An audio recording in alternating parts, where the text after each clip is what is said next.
우원식 국회의장이 취임 1주년 기자간담회를 개최했습니다. 3권 분립 실현을 위한 국회 권한 강화를 추진하겠다고 밝혔습니다. 민주당은 전 정부에서 사용하지 않은 취약계층과 청년 예산이 1조 원이나 된다며 바로잡겠다고 밝혔습니다. 신속한 민생 추경도 거듭 강조했습니다. 국민의힘은 서울고등법원 앞에서 의원총회를 열고 이 대통령 재판을 연기할 사법부를 규탄했습니다. 당 쇄신 방안 논의를 위한 의원총회는 취소됐습니다. 정치 현장 바깥의 시각으로 정치권 핵심 이슈를 풀어보는 정치외전. 새 원내대표 선출을 앞두고 친명 경쟁이 벌어지는 여당과 후보군조차 안개 속인 야당 분위기를 짚어보고 향후 전국 운영과 당의 진로를 예견해봅니다.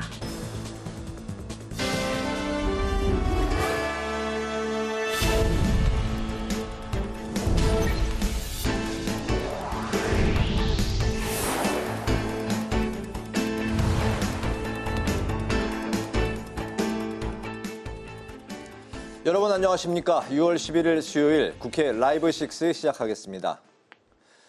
우원식 국회의장이 취임 1주년을 맞아 기자간담회를 열었습니다.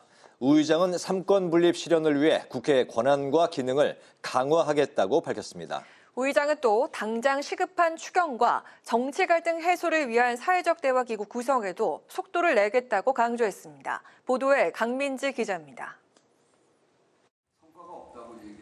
12.3 비상계엄과 대통령 탄핵 등 우원식 국회의장은 지난 1년을 헌법과 민주주의를 지키기 위한 과정이었다고 평가했습니다. 돌아보면 역시 가장 큰 일은 12.3 비상계엄 사태에 맞서서 국가적 위기를 극복하는 과정이었던 것 같습니다. 우 의장은 이어 비상계엄 사태로 국회의 존재가 확인된 만큼 이제는 3권 분립 실현을 위한 국회의 권한 강화가 필요하다고 밝혔습니다. 이를 위해 국회 개혁자문위원회를 조속히 구성하고 원구성과 교섭단체 요건 등의 국회 개혁을 반드시 추진하겠다고 강조했습니다. 민주주의를 지키는 것을 넘어서 국민의 삶을 변화시키고 나라 전체의 민주주의의 질서가 안정적으로 돌아가는데 국회가 더 적극적, 구조적으로 역할을 해야 한다는 뜻입니다. 가장 시급한 과제로 추경을 꼽은 우원식 의장은 국회의 역할과 책임을 다하겠다고 강조했고 개헌 역시 대통령의 의지가 확고하다며 계속 논의를 이어가겠다고 밝혔습니다. 다만 새 정부가 인수위 없이 출범한 만큼 구체적인 개헌 논의는 국정 안정이 된 다음이 적절하다고 설명했습니다. 민주주의 확장에서 개헌도 중요한 과제입니다. 신임 대통령께서도 확고한 의지가 있는 만큼 정부와 협의하고 제 정당을 비롯한 국회 안팎의 논의를 모아가겠습니다. 이준석 의원 제명 청원 등을 논의할 윤리특위는 각 당 원내대표 선출 직후 가장 먼저 구성하겠다고 밝혔고 극단으로 치닫는 정치 갈등을 해결하기 위해 국회 주도의 사회적 대화기구를 서둘러 출범시키겠다고 약속했습니다. 이 밖에 우 의장은 한미 관세 협상 대응을 위한 방미 외교도 추진 중이라고 밝혔습니다. 우 의장은 마지막으로 여의도 담장안이 아닌 국민 속의 국회로 진화하기 위해 최선을 다하겠다며 남은 1년에 대한 포부를 밝혔습니다. 국회방송 강민지입니다. 국회 교육위원회는 리박스쿨 사태와 관련한 현안 질의를 열고 편향된 역사 교육과 댓글 공작 의혹 등에 대한 사실관계 파악에 나섰습니다.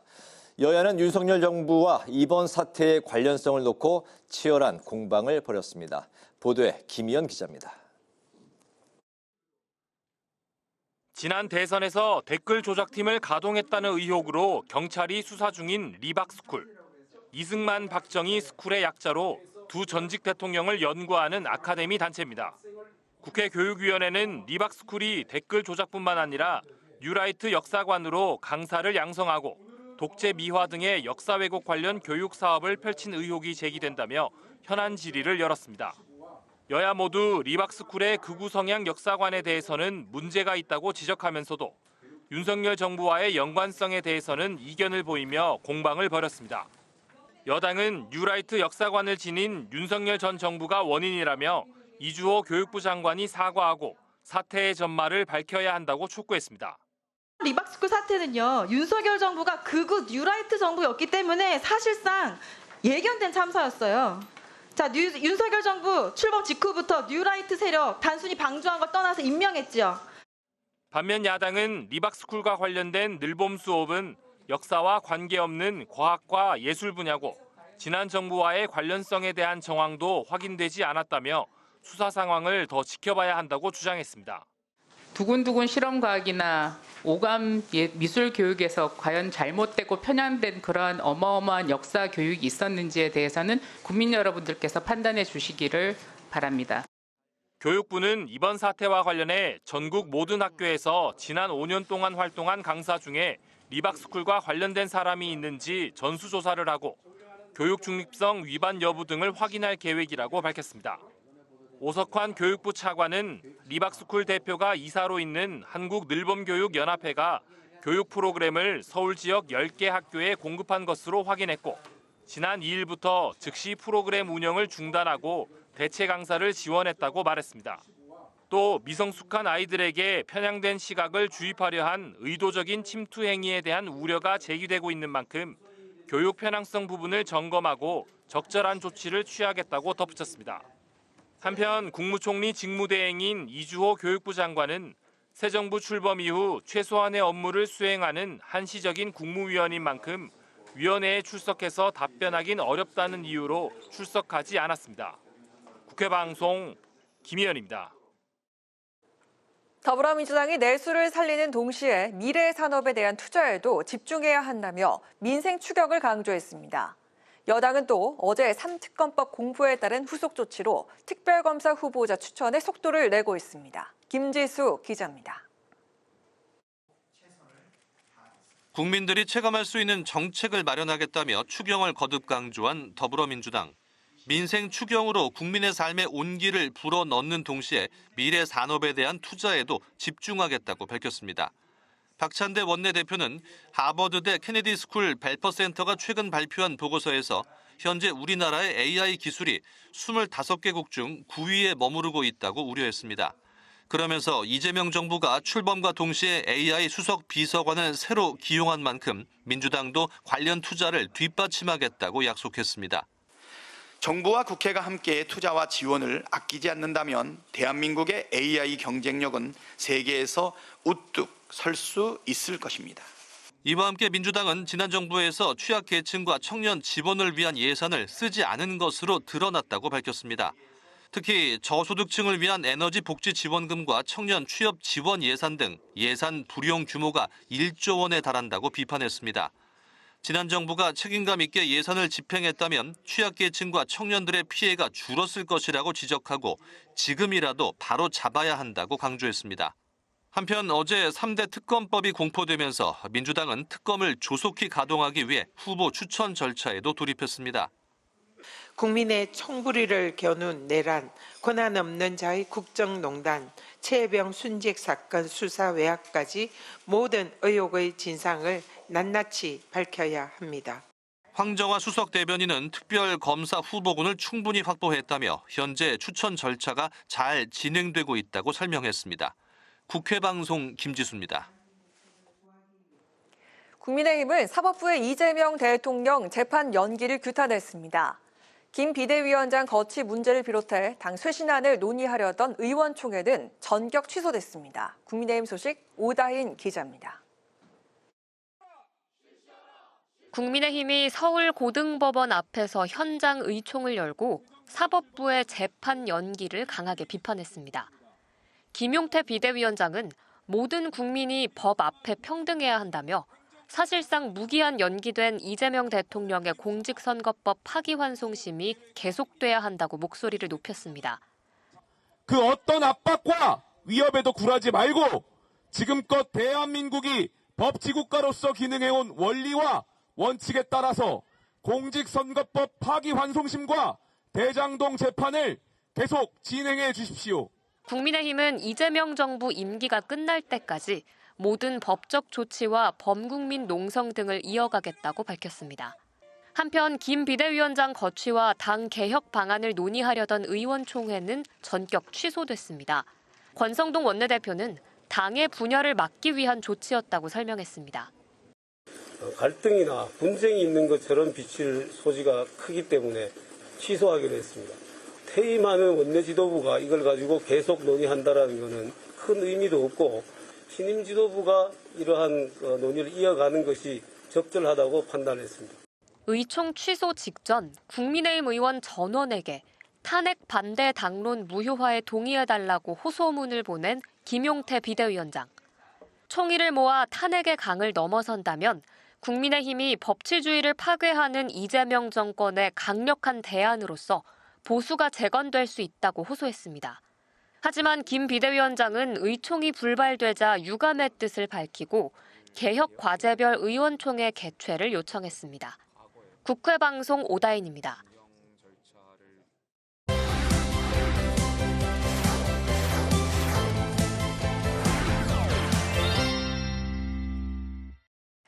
이슈픽 서한한 개건 기자와 함께 여야 모두 돌입한 원내대표 선출 이야기를 살펴보겠습니다. 서한한 기자 안녕하세요. 네, 안녕하십니까?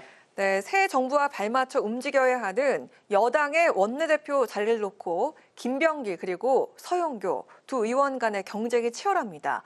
두 후보 모두 친명을 내세우면서 친명 양자 대결 구도로 이어지고 있는데 권리당원 표심 호소에 나섰죠, 두 분이. 네, 그렇습니다. 이 대선 승리 후에 조금 더 속도감 있게 원내대표 선출전에 돌입한 곳은 민주당입니다.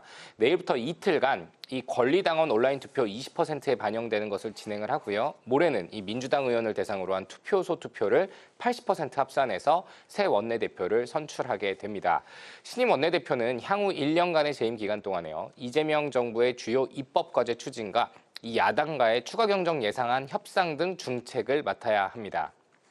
특히 이번 원내대표 선출은요, 권리당연이 참여하는 첫 번째 선거이기도 한데요. 이 친명계인 서영교, 김병기 두 의원 모두 자신이 이재명 정부의 1기 원내대표로서 이 국정 운영을 뒷받침할 수 있음을 강조하며 이 20% 반영되는 당심 경쟁에 박차를 가하고 있습니다.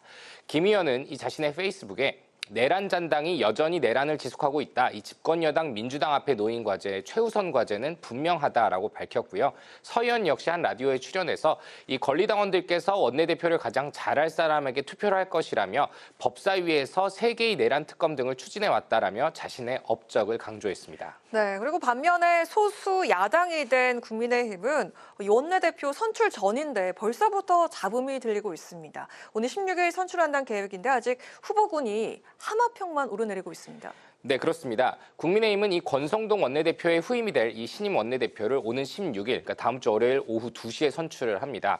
국민의힘은 이 권리당원 투표 없이 이뤄지기 때문에 당일 의원들의 투표로만 이뤄지게 되는데요.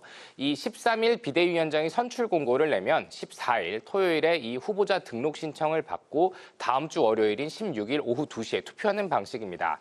후보자가 한 명인 경우에는 경선 없이 추대 방식으로 선출이 되게 되는데요. 이 경선 참여를 위한 기탁금은 2천만 원으로 정했습니다. 현재 이 차기 원내대표 후보군으로는요. 5선에서는 김기현, 나경원 의원, 또 4선에서는 김도, 김상훈, 박대출, 이현승 의원, 또 3선에서는 김성원, 성일종, 송원석 의원 등이 자천, 타천으로 거론이 되고 있는 그런 상황입니다. 단일 후보 추대보다는 경선의 가능성이 조금 더 점쳐지고 있는데요. 국민의힘 원내대표 이번에는 역할이 조금 막중하기도 하고 힘들기도 합니다. 네. 언론전 외에는 딱히 민주당과 원 내에서 맞서기가 쉽지 않은 상황인데다가 현재 이 국민의힘 내에서 나오는 이 개혁 내홍도 수습을 해야 합니다. 그리고 비대위원장의 거취 여부에 따라서 원내대표가 열리게 될 이 조기 전당대회에 대해서 주도권을 잡게 될 수도 있습니다. 이 9월 정기국회가 열리기 전에 8월 안에 매듭을 지어야 한다라는 의견도 있는 상황에서 국민의힘 의원들이 누구를 선택해서 힘을 실어줄 것인지도 역시 지켜볼 부분인 것 같습니다. 네, 그리고 이재명 정부가 출범한 이후에 또 주목을 받고 있는 스테이블 코인 이야기를 좀 나눠볼까 하는데 스테이블 코인 관련 법안 발의도 이어지면서 관심이 지금 쏠리고 있는 그런 상황입니다. 그런데 이 스테이블 코인 정확히 좀 어떤 겁니까?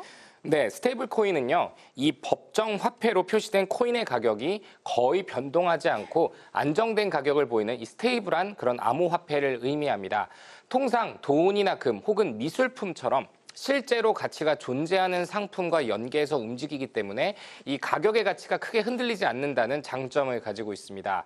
대선 전후로부터 관심이 좀 쏠리다가 이재명 정부 출범 후에 이 원화를 베이스로 한 스테이블 코인 도입 기대감이 법안 발의로까지 이어지면서 이 시장의 관심이 더 커지고 있는 그런 상황입니다.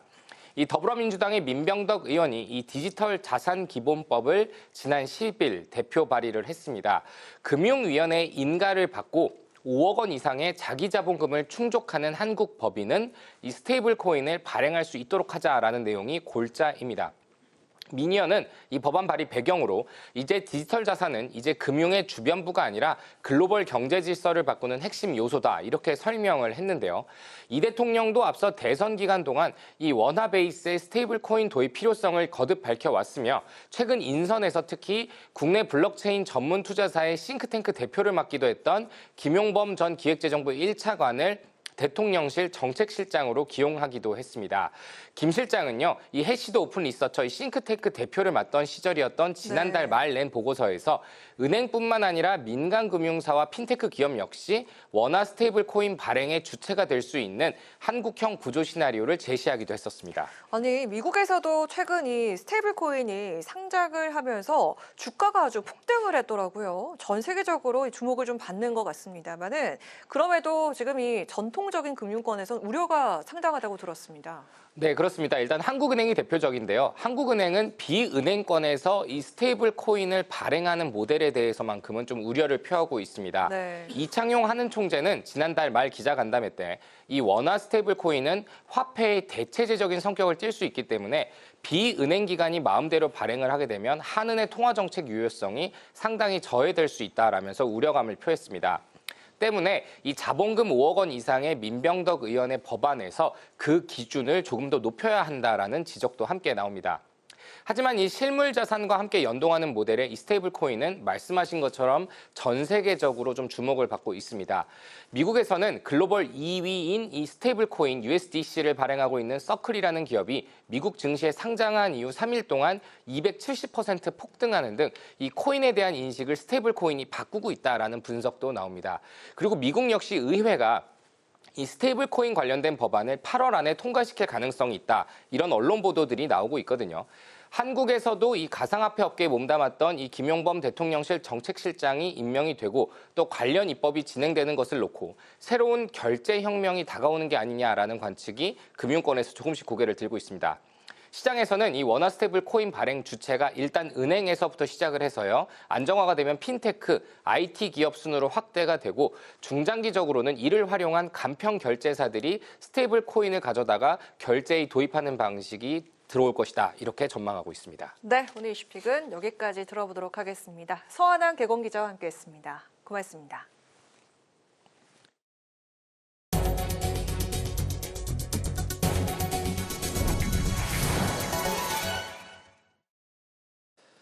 국회가 의원들의 의정활동을 장려하기 위한 의정대상 시상식을 개최했습니다. 우원식 국회의장은 민생을 위해 국회의 입법 역량을 강화하고 의정활동을 적극적으로 뒷받침하겠다고 강조했습니다. 한규미 기자가 전합니다. 국회 개원 77주년을 맞아 제5회 대한민국 국회 의정대상 시상식이 열렸습니다. 국회 의정대상은 우수한 법안을 발의하거나 의회 정치 발전에 기여한 국회의원들에게 수여하는 상입니다. 우원식 국회의장은 미래의제를 발굴하기 위해 노력한 의원들에게 감사의 말을 전했습니다. 우 의장은 국민의 삶에 힘이 되도록 국회의 입법 역량을 강화하겠다고 말했습니다. 입법 지원 기관들의 역량을 강화하고 또 필요하다면 법안과 예산심사 제도 등을 개선해서 의원님들의 의정활동을 적극적으로 뒷받침할 수 있도록 국회의장도 최선의 노력을 다하겠습니다. 우 의장은 특히 수상 사례들이 좋은 의회 정치를 펼치는 이정표가 될 것으로 기대된다고 밝혔습니다. 국회 의정대상 수상자는 여야 협치 부문에서 한정혜, 권영진, 김영동, 서왕진, 임미애 의원이 선정됐습니다. 우수 입법 정치행정 분야에서는 정성호, 박대출, 정점식, 오기영 의원이 수상의 영예를 안았습니다. 우수 입법 경제산업 분야는 이철규, 김정호, 어기구, 김성환, 김성원, 허영, 정의용, 염태영 의원이, 사회문화 분야에선 진선미, 강선우, 김혜지, 고동진, 이병진, 조승환, 서미화, 전진숙, 박홍배, 이혜민, 조지연, 김용태 의원이 수상자로 뽑혔습니다. 국회 의정대상을 받은 24개의 우수법률안은 독창성과 완성도, 정책 효과, 그리고 입법 과정에서의 협력 노력을 높이 평가받았습니다. 국회 사무처 법제실은 24개 우수법률안을 담은 책자를 발간했으며 국회 홈페이지 정보마당 법제 현안에서도 검색이 가능합니다. 국회방송 한규미입니다. 더불어민주당은 국민의힘이 서울고등법원 앞에서 의총을 열고 이재명 대통령의 재판을 촉구한 것은 사법부 겁박이라고 비판했습니다.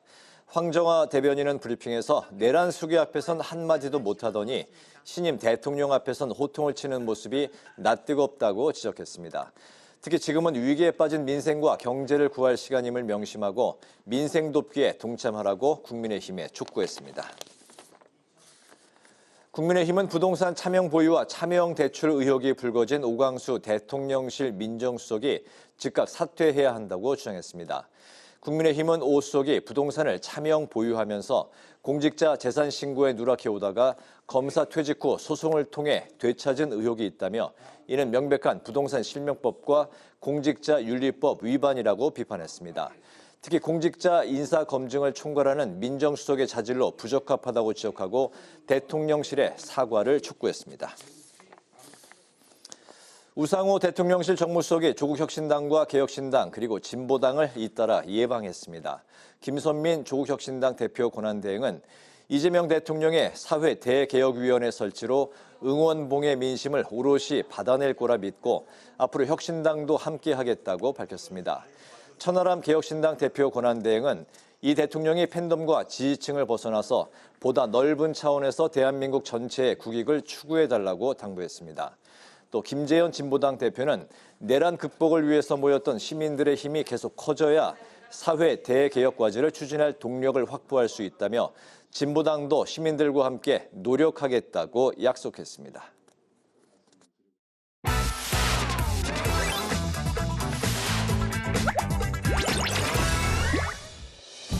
6월 11일 강아랑이 전해주는 정치권의 뜨거운 말말말 강아랑의 정치랑입니다. 오늘 첫 번째 주제는 청와대 유턴입니다. 이재명 대통령이 집무실을 다시 청와대로 옮기겠다는 계획을 공식화하면서 이른바 용산시대는 3년 만에 막을 내리게 됐습니다. 이재명 대통령은 국가 시스템을 정상화하기 위해 오늘 열린 국무회의에서 청와대 복귀 관련 예비비 안건을 상정 의결했습니다. 청와대 복귀 관련 예비비는 총 259억 원으로 용산 이전 관련 예비비인 378억 원의 69%, 119억 원을 줄였습니다. 어제 국무회의에서 청와대 복귀에 필요한 예비비 안건을 의결하는 한편 청와대로의 복귀는 업무 시간이 아닌 주말과 휴일을 이용해 순차적으로 실행될 것임을 강조했습니다. 실제로 청와대는 대한민국 건국 이후 약 70년 동안 대통령 집무실로 자리했습니다. 일제강점기 조선 총독부 관저를 경무대로 명명한 이승만 전 대통령부터 청와대로 명칭을 변경한 윤보선 전 대통령에 이어 문재인 전 대통령에 이르기까지 오랜 세월 동안 자리를 지켜온 청와대지만 노후화로 실제 생활엔 불편한 점이 많다고 합니다. 이제 관저나 사저나 저 본관을 수리를 해야 되는데 이게 박정희 대통령 때 지어놓고 그 이후로는 거의 수리를 하지 못해서 실제 생활하고는 좀 맞지 않는 불편함이 좀 있다고 하더라고요. 그래서 그걸 이참에 수리를 하고 들어가면 시간이 조금은 걸릴 것 같은데 아무래도 올해 내로는 들어갈 수 있지 않을까 판단합니다. 2022년 윤석열 전 대통령이 취임한 직후 집무실을 용산 대통령실로 옮기면서 청와대는 국민의 품으로라는 이름으로 일반 시민들에게 공개가 됐었는데요. 이재명 정부의 청와대 복귀 방침에 따라 오는 8월부터 청와대 관람 운영은 잠시 중단될 예정이지만 향후 시민들의 청와대 관람을 위해서 부분 개방을 유지하겠다고 밝혔습니다. 대통령의 청와대 복귀 계획이 구체화되는 만큼 청와대 안팎으로 연일 인파가 몰리고 있습니다. 앞으로의 청와대는 또 어떤 모습으로 우리와 함께하게 될까요? 자, 이어서 오늘 두 번째 주제는 헌법 84조입니다. 이재명 대통령의 공직선거법 파기환송심 재판부가 공판을 잠정 연기한 지 하루 만에 대장동 사건 1심 재판부도 같은 결정을 내렸죠. 재판부는 대통령은 재직 중 형사상 소출을 받지 않는다는 헌법 제84조 내용을 근거로 들었습니다. 여야는 엇갈린 반응을 내놨습니다. 그 선거법이나 대장동 관련해서 그 헌법 제84조에 기반을 해서 대통령에 대해서는 내란 및 외환의 죄가 아닌 경우 형사상 소출을 하지 아니한다. 헌법과 법률에 있던 부분들을 정상적으로 전 적용을 했다 그런 생각이에요. 헌법 84조는 재직 중에 내란과 외환의 죄를 빼고는 소추되지 아니한다. 이제 소추라는 것은 우리가 다 어릴 때부터 기소로 알고 있었던 건데 어느 날 갑자기 한 사람을 위해서 소추는 재판까지 포함된다. 이것이 무권 유죄가 아니라고 얘기할 수가 있느냐. 나중에 역사가 평가할 것 같습니다. 국민의힘은 법원이 일방적으로 재판을 멈춘 것이 이 대통령에게 헌법을 뛰어넘는 특권을 부여한 것이라면서 이것은 모든 국민은 법 앞에 평등하다는 헌법 제11조를 부정한 것이라고 목소리를 높였습니다. 새 정부가 출범한 지 겨우 일주일이 지났을 뿐입니다. 그러나 그 사이 대한민국 사법체계는 상상을 초월하는 속도로 흔들리고 있습니다. 이재명 대통령이 탐했던 권력의 진짜 목적은 국가도 국민도 아니라 오직 자신의 사법 리스크 방탄이었음이 적나라하게 드러나고 있습니다. 하지만 민주당에선 다수의 헌법학자들도 현직 대통령의 경우 기존 형사재판은 중단된다는 해석을 하고 있다면서 오히려 나머지 재판들도 연기 결정을 해야 한다는 목소리도 나왔습니다.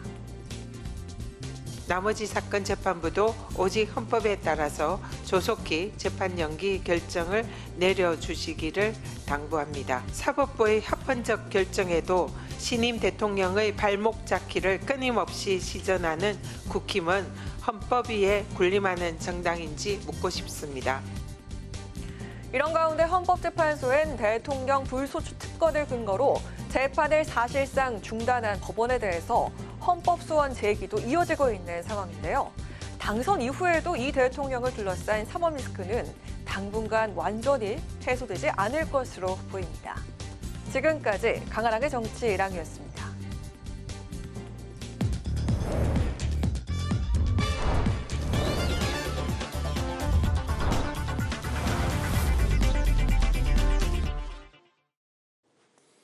네, 정치 현장에서 한 걸음 떨어져 보다 객관적이고 분석적인 시선으로 정치권 쟁점을 들여다봅니다. 정치외전 홍익표 전 더불어민주당 의원, 조혜진 전 국민의힘 의원 두 분 나오셨습니다. 어서 오십시오. 반갑습니다. 네, 이재명 대통령 취임 일주일이 지났습니다. 그동안 이제 마라톤 국무회의가 열렸었고 또 인선이 발표가 되는 중이고 또 3대 특검법 공포까지 숨가쁜 일주일이었습니다. 오늘 대통령이 직접 증권거래소를 이제 방문을 했는데 새 정부에 대한 이제 기대감 때문인지 코스피가 3년 5개월 만에 2,900선을 돌파하게 됐습니다.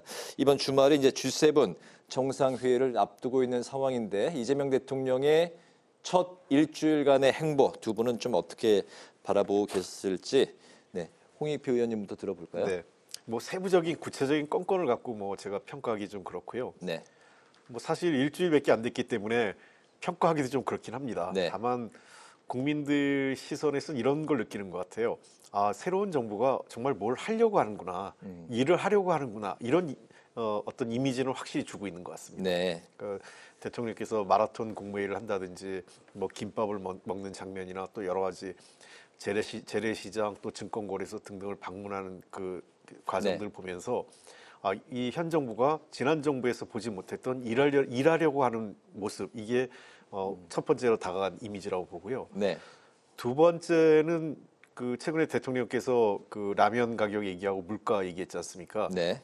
이런 게 우리가 고민하고 있고 우리가 힘들어하는 것을 대통령이 잘 알고 있구나라는 생각도 있는 것 같아요. 그래서 그동안 뭐 과거 윤석열 전 대통령이 대파 문제로 해서 전혀 물가와 동떨어진 얘기를 하면서 그 총선에서 부정적인 영향을 미쳤던 것과 달리 네. 이재명 대통령이 여러 가지 사안에 대해서 국민들의 힘들어하는 것 그리고 국민들의 그 삶을 좀 개선하기 위해서 현실을 잘 알고 있고 노력하고 있다는 모습을 보여준다는 측면에서 지난 그 한 일주일을 평가할 수 있다고 생각합니다. 네, 일을 하려는구나라는 의지를 잘 읽을 수 있었고 또 민생에 대한 시급한 과제를 잘 간파하고 있다는 이제 그런 분위기를 파악하셨다고 말씀하셨는데요. 조혜진 의원님은 어떤 점에 좀 주목을 하셨을까요? 그 홍 의원님 말씀처럼 일주일이라서 네. 평가하기가 좀 부적절한데 근데 뭐 굳이 그 소감을 이야기하자면은 정치는 야당 때 그 해왔던 방식 그대로 네. 여야 대치 또 갈등이 격화되는 그 기조를 계속 이어가고 있는 것 같고요. 특히 대표적으로 특검 세계를 출범시키고 거기다 대통령이 직접 지시해서 또 상설특검 하나 더 추진하는 그런 것들 측면에서 이런 그 야당 시절의 이 대립 극한 대치 정치가 네. 이런 그 의사결정을 통해서 계속 이어질 때 집권 첫 해의 국정 동력이 유지가 될 수 있을까 하는 그런 염려를 좀 갖게 됐습니다. 나머지 부분은 뭐 인사는 예를 들면 뭐 비서실장 또 안보실장 정무수석 이런 인사들은 좀 괜찮았던 인사 같고 예, 무난했다. 예. 네. 근데 뭐 국정원장이라든지 또 지금 논란이 되고 있는 뭐 민정수석이라든지 이런 인사들은 그 몇몇 좀 그 문제가 되는 인사들이 좀 나오고 있고 네. 외교안보 그러니까 사국 정상과의 통화를 통해서 외교안보 기조를 좀 보여준 측면이 있는데 그것도 크게 요 기조대로 간다면은 네. 크게 염려하지 않아도 되지 않겠는가.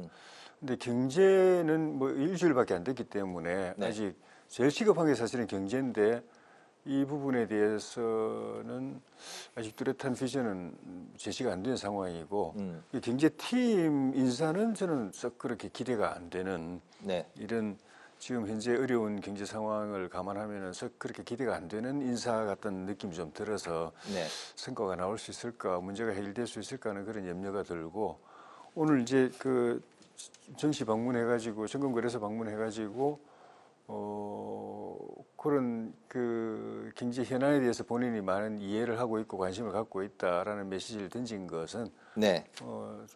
좋았던 반응이 괜찮았던 건 아닌가 싶습니다. 네. 강공과 협치의 투 트랙이다라는 뭐 평가도 나오고 있는데 강공 부문 그 좀 우려하시는 그런 부분의 중심에는 네. 3대 특검 법안이 자리하고 있을까요? 그게 대표적인 것이고 나머지 부분도 공직선거법 개정이라든지 네. 포함해서 형사소송법 또 법원조직법 기타 이런 여러 가지 법안들이 그동안에 국민의힘에서 문제 제기를 했던 네. 뭐 어떤 거는 완전히 반대, 어떤 거는 그대로 통과되면 안 된다, 뭐 상법 개정안 같은 거 포함해서 그런 것들이 있는데 그거를 그대로 그 야당 때 했던 그 기조대로 그대로 끌고 가고 있는 포함해서 이 협치 분위기가 잘 안 만들어지는 것 같고 네. 특히 특검법 같은 경우에는 내란죄 수사뿐만 아니라 그게 정치적 파장, 전국의 이 정치 구도도 크게 흔들어 놓을 수 있는 것인데 네. 근데 꼭 그게 필요하다면 뭐 그런 부작용에도 불구하고 할 수 있는데 필요하지 않다고 보거든요. 검찰, 경찰에서 공수처가 서로 경쟁적으로 수사하고 있어가지고 네. 가만 놔둬도 다 해결될 건데 이렇게 이렇게 좀 덧내는 것 아닌가 하는 그런 생각이 들어서 뭐 기왕 결정된 거니까 철회하기는 어렵겠지만 이게 이제 정권 차원에서 이거는 좀 관리에 들어가야 되는 것 아닌가 하는 그런 생각이 듭니다. 네. 1호 법안으로 이제 말씀하신 3대 특검 법안이 있었고, 이 부분이 이제 다음 주에 특검이 이제 임명이 되고, 이르면 다음 달 초에 이제 출범을 하고 수사가 이제 본격적으로 시작이 될 수 있다, 이런 전망이 나오고 있는 상황인데, 이제 형사소송법 개정안 처리에 대해서 말씀을 하셨는데, 뭐 일단은 좀 그 연기가 되는 속도 조절을 하는 이제 그 모양새인 것 같습니다. 국민의힘이 이제 오늘 서울고법 앞에서 집결해서 재판 연기에 대해서는 규탄을 했는데, 야당은 이제 법적 조치 그리고 서명 운동을 앞으로 이어간다는 그 계획인데 이재명 대통령 집권 이후에도 헌법 84조 논란이 계속해서 좀 그 이어질 것인지 어떻게 보십니까? 일단은 이번에 법원의 결정으로 일단락됐다 이렇게 저는 봅니다. 아, 일단락됐다. 예, 왜냐하면 각급 법원에서 사실은 대법원이 총괄적으로 결정을 해서 네. 모든 그 관련 재판을 중지한다 이렇게 결정을 하면 제일 좋았을 텐데 네. 각급 법원의 결정이 맡겼는데 이미 대부분의 법원에서 해당 재판을 좀 정지시키고 추후 기일 지정으로 했거든요. 아직 3개 재판은 남아있는 거 남아있는데 이제 그렇게 네. 앞서 지금 임박해 있는 2개부터 결정이 됐기 때문에 네. 그게 영향을 줄 것 같아요. 그리고 그런 분위기로 이어질 거예요. 예, 그렇습니다. 아마 대부분의 법원에서 그런 입장으로 가지 않을까 싶어요. 그리고 왜냐하면 다른 법원들은 또 그렇게 시급하지도 않은 그 상황이었기 때문에 네. 저는 헌법 84조와 관련돼서 현직 대통령에 대한 소추, 그러니까 외환죄와 내란죄를 제외한 소추를 중단한다는 이 84조 논란은 그렇게 정리가 돼가는 것 같습니다. 물론 아직 남아 있는 거는 판사나 또는 각급 법원에서 또는 판사 중에 누구 또는 검사가 검찰 측에서 재항고를 한다든지 네. 또는 어떤 형태로 이 지금 헌법재판소에 위헌 법률 신청을 해놓은 상태이기 때문에 대부분의 법조인들은 기각될 것으로 보는데 만약에 헌법재판소에서 그걸 심리를 하겠다고 하면 네. 한 번 더 거칠 수 있겠지만 현재로서는 더 이제 마지막 남은 것은 헌법재판소에서 논란으로 갈 거냐 말 거냐 정도만 남은 거지 간다 하더라도 저는 헌법재판소에서도 84조 조항을 그 현직 대통령은 그 모든 그 기소나 재판이 중단되는 것으로 헌법재판소도 판단할 것으로 보입니다. 헌법재판소에서의 이제 판단의 여지가 남아 있느냐, 이제 그 정도 사안으로 좀 남아 있고 헌법 84조에 대한 논란은 일단락되는 분위기, 뭐 이렇게 홍 의원님은 보고 계시네요. 네, 그런 것 같습니다. 아, 그런 거. 왜냐하면 그 해석이 그 어느 한쪽으로 완전히 통일되어 있었는데. 네.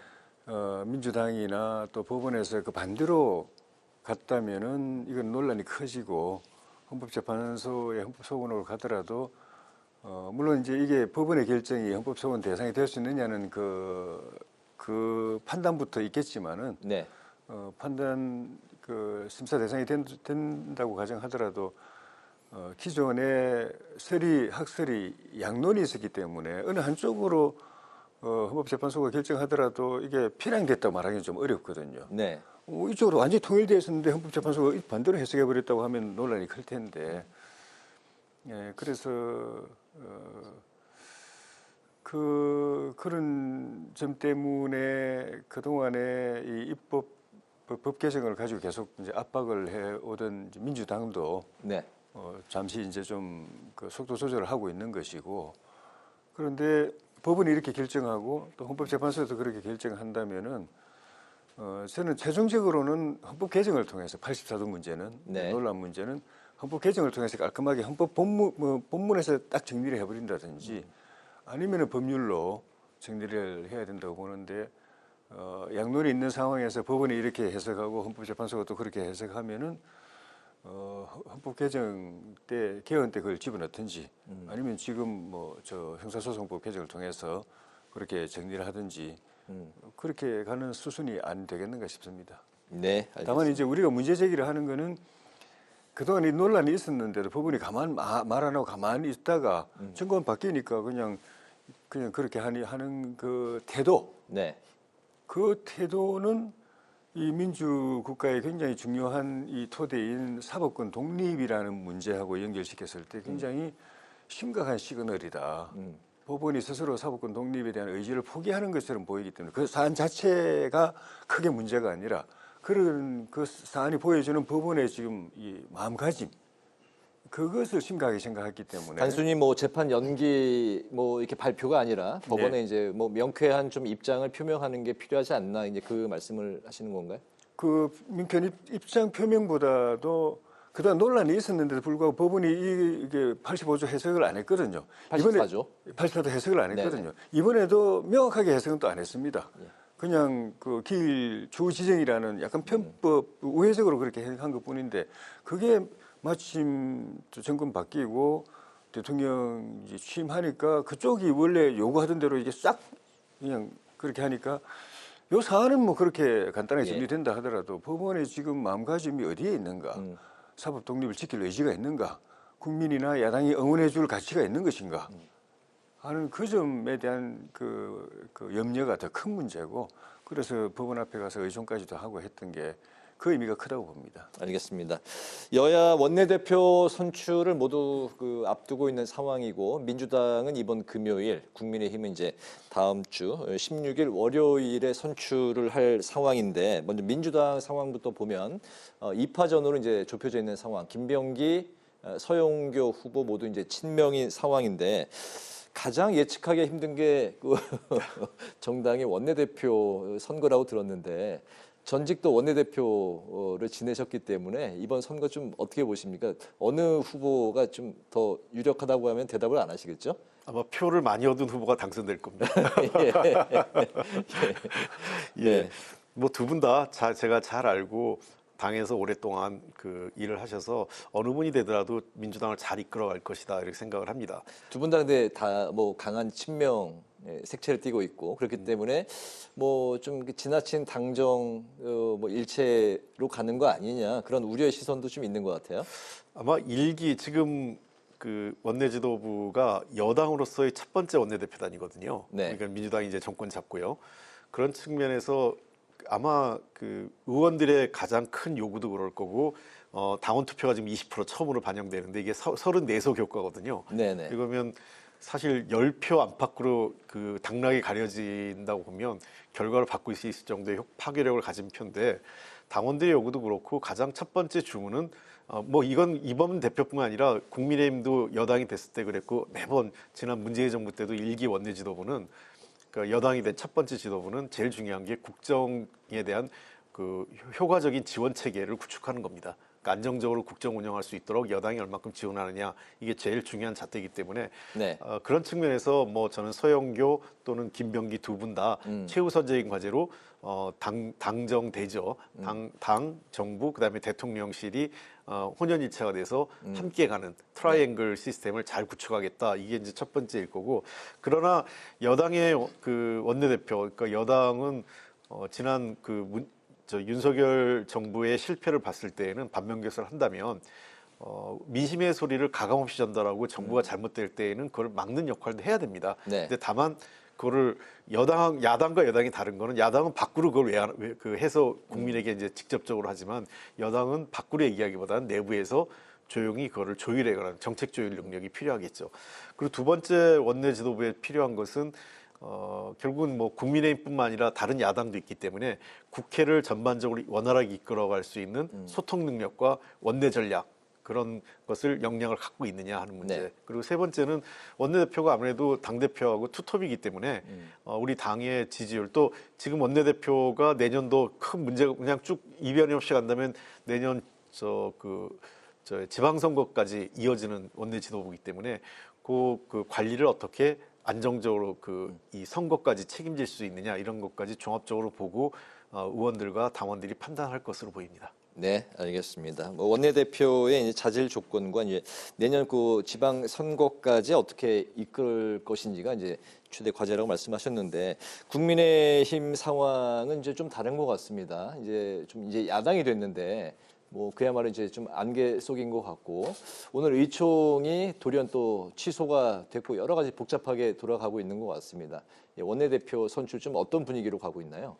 의총이 취소된 거는 당의 쇄신이라는 측면에서 볼 때는 별로 좋은 뉴스가 아닌 것 같습니다. 앞으로 8, 9월에 진행될 전당대회 당대표 선출도 마찬가지지만은 네. 원내대표 선출이 쇄신 쪽으로, 당 혁신 쪽으로 뭔가 기대할 만한 결과로 가지 않으면은 안 되죠. 좀 전에 말씀드렸었지만은 야당은 권력을 놓았기 때문에 결국은 그 역할 공간을 확보한다든지 또는 정부 여당을 견제한다든지 네. 또 국정의 일정 부분 이제 주도력을 행사한다든지 이건 결국 국민의 지지밖에 없거든요. 민심의 지지밖에 없거든요. 네. 그럼 국민이 바라는 대로 가야 되거든요, 당이. 지금 국민의 힘에 대해서 국민이 바라는 거는 다 나와 있지 않습니까? 뭐 하늘도 알고 땅도 알고 국민도 알고 다 아는데 물론 관심 없는 사람은 모르겠지만은 뭐 상식을 갖고 보면 다 아는데 쇄신이거든요. 변하고 네. 혁신이고 그래서 원내대표 선출이 그 출발이고 두세 달 뒤에 있을 전당대회 당대표 선출이 그 이제 활용점정이라고 보여지는데 원내대표 선출에서 이런 변화의 요구를 거스르는 사람이 원내대표가 되고 그 사람이 나중에 뭐 경우에 따라서는 당대표 권한대행도 하고 그 전당대회도 그 주도하고 이래 되면 희망이 없죠. 그래서 최소한 적극적으로 혁신을 추진할 수 있는 사람까지는 욕심을 못 낸다 하더라도 지금 상황이 나와 있는 인물 면면을 볼 때 그런 욕심까지는 과하다 하더라도 최소한 김영태 비대위원장이 남은 임기 동안에 혁신 드라이브를 걸 때 또는 만약에 임기가 연장이 돼서 전당대회를 쇄신 전당대회로 끌고 가려고 할 때 옆에서 도와줄 수 있는 사람, 방해하지 않고 도와주고 그들에게 힘을 보탤 수 있는 사람이 돼야 되고 그 정도의 인력은 어떤 분들이 있습니까? 제가 구체적으로 말씀드릴까요? 예. 그걸 기대하신 건 아닐 거고. 주경태 의원도 출마 의사를 비쳤네요. 예, 6선, 5선, 4선, 3선까지 다 있는데 네네. 그 정도의 역할을 하실 분들은 그 몇몇 후보군 중에 있다고 보여집니다. 네. 그거를 우리 현역 의원들이 정말 당의 미래에 대해서 심각하게 생각하고 네. 어떤 뭐 정치 이해관계, 개개인의 이해득실 또는 뭐 개파가 있는지 없는지 모르겠지만은 개파의 무슨 지령 뭐 이런 것에 휘둘려 가지고 엉뚱한 결정하면 안 되고 네. 제대로 된 결정을 할 걸로 또 기대하고 또 그렇게 하지 않으면 다 죽습니다. 네, 알겠습니다. 그 홍준표 전 시장이 정계 은퇴 선언을 했는데도 연이어 계속해서 뭐 회자가 되고 있는 상황인데 오늘은 또 국민의힘이 정당 해산 절차에 들어갈 거라고 이제 경고를 했습니다. 오늘 실제로 민주당에서 정당법 개정안을 통과시켜서 해산에 나서야 하지 않겠냐 이런 목소리도 나왔습니다. 이제 박홍근 전 원내대표가 이제 그런 이야기를 이제 했는데 제1야당을 향한 위헌정당 해산 심판 청구 이게 정말로 정치권에서 현실화될 가능성이 있을까요? 글쎄 이거는 좀 조심스럽게 봐야 될 문제라고 생각합니다. 정치적 접근과 실제 사법적 접근은 좀 다르다 이렇게 보이거든요. 네. 왜냐하면 정치적으로 뭐 지금 박홍근 의원이 얘기한 것은 당론이 아니라 지금 의원 개인의 입장으로 얘기한 네. 거기 때문에 민주당 차원에서 이걸 추진한다 이렇게 볼 수는 없는 상황이고요. 제가 이렇게 알아봤고 네. 그다음에 두 번째 국민의힘에서 지금 홍준표 전 시장이나 김문수 전 장관 이런 분들이 이런 얘기를 하는 것은 제가 보기에는 민주당이나 뭐 현 정부를 상대로 한 메시지보다는 당내용이지 않나 싶어요. 그러니까 이제 네. 위기감을 높여서 뭔가 새로운 판을 그 본인들 중심으로 짜보고 싶은 그런 의도가 깔려 있는 것 아닌가 싶거든요. 왜냐하면 어쨌든 지금 107석을 가지고 있는 제1야당입니다. 제1야당을 위헌정당으로 해서 해산하는 문제는 상당히 신중한 그리고 네. 사법적인 그 검토가 마무리가 돼야 돼요. 특히 지금 내란 관련 특검이 좀 통과됐기 때문에 특검에서 어떤 조사가 진행되고 어떤 결과가 나올지 모르기 때문에 지금 상태에서는 속단할 수 없고 결과를 봤을 때 최소한 그 국민의힘이 당 차원에서 내란을 모의하거나 또는 방조하거나 이후의 과정을 그런 적극적인 가담 여부가 실체적으로 확인됐을 때에는 가능성이 생기겠지만 지금 네. 현 단계에서 좀 국민의힘이 그 조직적으로 가담을 했는지 여부도 사실관계가 아직 확인이 안 돼 있는 상태고 그렇기 때문에 이 문제는 현 단계에서는 뭐 저희가 논의해서 어떤 예단하기는 어렵다. 다만 내란 특검 결과에 따른 다른데 설사 뭐 하더라도 아마 상당히 그 대통령이나 또는 민주당 입장에서는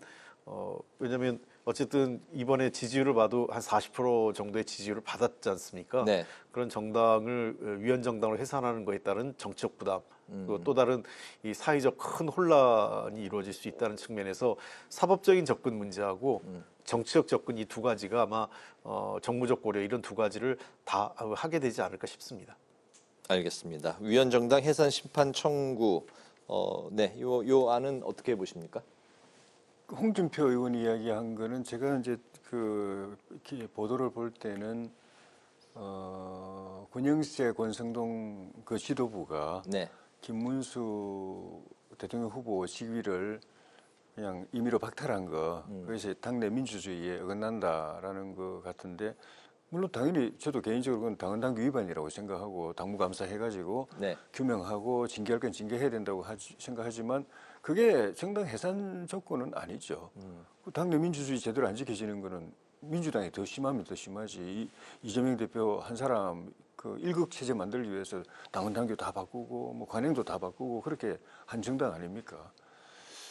그건 말이 안 되고 홍 대표님 말씀하신 거는 꼭 무슨 뭐 민주당에다가 저당 빨리 국민의힘 빨리 해산시키라고 뭐 고자질하는 것 같기도 하고 뭐 빨리 망하기를 뭐 고사지는 것 같기도 하고 네. 뭐 적절하지 않은 것 같아요. 정치 그만뒀다고 하시는 분이 또 국민의힘에서 탈당했는데 별로 체신에 안 맞는 행동이신 것 같고 네.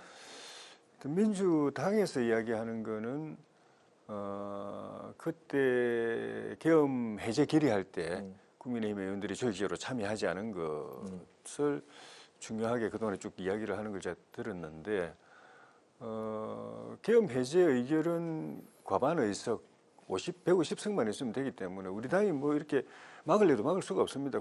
민주당 170석, 범야권 150석 그것만 해도 다 되는 거기 때문에 네. 투표에 참여하고 말고 또는 뭐 찬성이냐 기권이냐 반대냐 이거는 헌법기관인 국회의원 개개인의 자유이기 때문에 특정 사안에 대해서 표결에 참여하지 않았다고 해서 그 표결의 의결에 또 방해하거나 또 무산시킨 것도 아닌데 저지한 것도 아닌데 그런 점에서 문제가 있고 무엇보다도 큰 문제는 김영삼 총재를 제명하고 유신 정권이 무너졌습니다.